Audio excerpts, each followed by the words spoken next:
రాష్ట్రంలో కాంగ్రెస్ ప్రభుత్వం అధికారంలోకి వచ్చి 2 సంవత్సరాలు దాటినా ప్రజా సమస్యలు పరిష్కారం కావడం లేదని ఆశా వర్కర్లు తీవ్ర ఆగ్రహం వ్యక్తం చేశారు.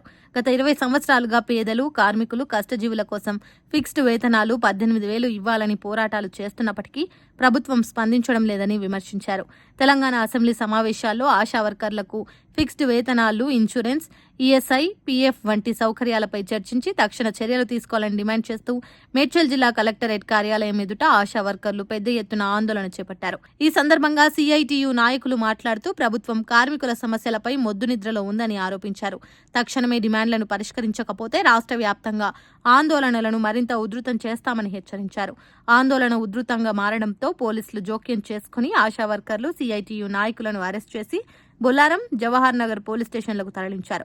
ఈ ఘటనతో కలెక్టరేట్ పరిసరాల్లో కొంతసేపు ఉద్రిక్తత పరిస్థితులు నెలకొన్నాయి. అందుకని నిన్న ఈరోజు జరుగుతుంది,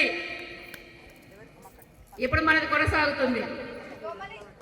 దీని అనంతరం 20వ తేదీన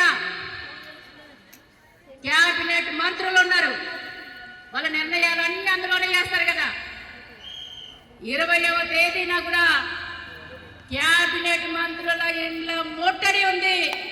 రాష్ట్రం అంతా కూడా పెద్ద సంఖ్యలో మనం ముట్టడి చేయబోతున్నాం. 19 ఉగాది ఉంది, 20వ తేదీన మన ధర్నాలు